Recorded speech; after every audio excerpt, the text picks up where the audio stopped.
Alright, so let's start this next video off with a train wreck. Let's do it. So we're trying out a new idea a friend of mine gave me to where I do this few art videos. We won't be doing a drawing currently just because touchscreen decided to give out. Lovely. Anyways, this one's another friend's request to do a full line on the Iggly, but in a different form. Hopefully the audio this time the amount of time matches with Audacity, because it doesn't want to.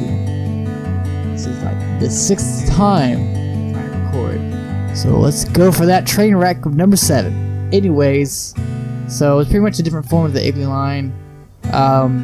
Should be about 11.5 minute video, to be honest, just because of the intro and outro. Good job, brain. So currently what's going on here is I'm using GIMP. First I sketch. First of all the sketches for these sprites look way better on paper than the actual sprites, period. Except the Fable. Good job. IgglyBuff came out pretty decently, but aside from that, this one alone needs more work. First of all, it looks soulless and just straight up dead. But a few mistakes in this one that do get fixed is the outline curvature on the head. Ones that do not get fixed, I noticed later on, are one, the width compared to the height proportions for a sphere. They're not good, nor are they correct. So I gotta fix that. Probably do that later on, maybe in the maybe with the last video, because I already recorded the second one. So what I was doing here with GIMP is I sketched it out, then I slapped that image on my computer. Whatever you want to do, it's up to you. I just take a picture, upload it to Imgur or some shit. Then I re-outline after I resized using quickResize.com. Nothing special, but they have not let me down with resizing. And very helpful. Other than that, I go over and resize, then I re-outline the actual sketch. That's why that sketch over there, for one, does in fact look more spherical because it's got more transition shades and it's more faint. So it just kind of looks that way. But it is, on actual drawing it is. I'll probably pop that up at some point when I listen to myself recording. So, this Iggly sprite is gonna look pretty demonic at first, or deranged. So how I did the re-outline without affecting the image and slapping an outline on top of an actual sketch resize that we did is I opened up a new fresh layer and outlined on that layer. I copied that layer over to Paint. Now, for the spriters, what I'm doing here is I'm trying to mimic the shading style of IgglyBuff as much as possible. So right now, the soulless eyes look a little less soulless, but they're still soulless. Come on. I don't want that staring at me when I'm laying in bed. Oh, there's another mistake I didn't mention before. The head fluff of Puff, whatever the hell those 3 things are on top of the head, on the actual Iggly sprite, you can see from right here, is that it's from going left to right. The third one is behind the body outline. Mine is not. It's either on top or in front of the outline. I can't really tell from all the movement at the moment, but that's what I got to fix later on as well. But currently, what I'm doing is fixing the outline using the curved line tool up there next to the brushes on the top, second from the left to right on the top row. You gotta be careful though. To curve it, you draw a straight line and then you click anywhere you want that curve to bend towards. But you have 2 clicks, so if you got your first click on the first row that you want, what you need to do is either select a different tool or hit the select button up at the top to select an area. That'll get rid of it. And now I'm messing with that god. Other than that, what's going on is I will then reshade more of the outline a little bit later on.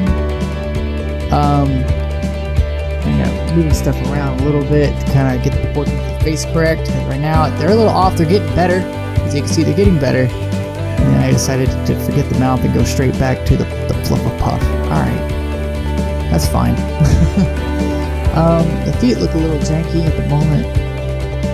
Now, you're probably wondering what the fuck is that. Well, if you're a spriter, you're probably wondering what the fuck is that black outline with the white section. Well, the only reason why there's an actual outline there is because on the sketch, that's where I mark and show, hey, this time on this part, it's going to be a different color. Be sure to shade that different color. So later on during the video, which currently it's working on sync with the record, so I might have to do it again. Hopefully, don't jinx yourself. Shut up. Anyways, I probably just did. That line will turn into transition shades as far, well, not entirely, because then it would still have an outline. It will be on the corners of each one of those pixels where the lighter shading of pink is. There will be a transition shade to help transition and flow the color I'm going to choose into the pink to make it work well.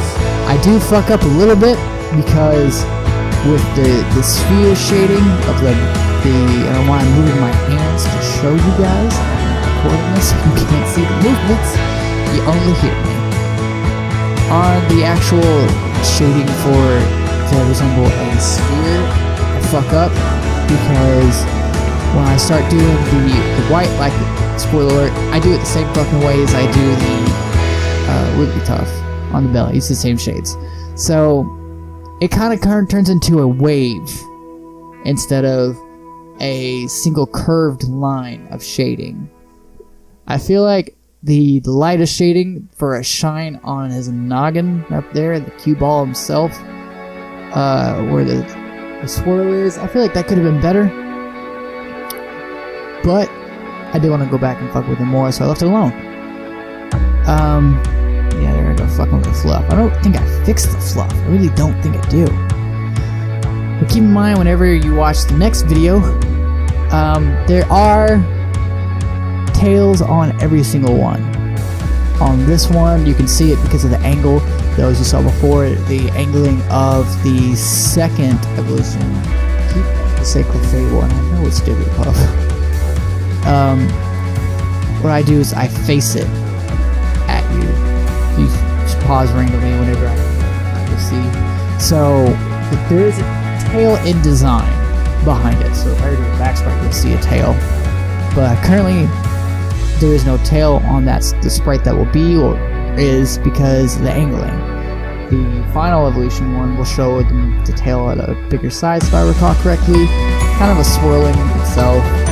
But right here's what I'm talking about. I use transition shades and it's kind of wavy, if you notice. But it looks better already.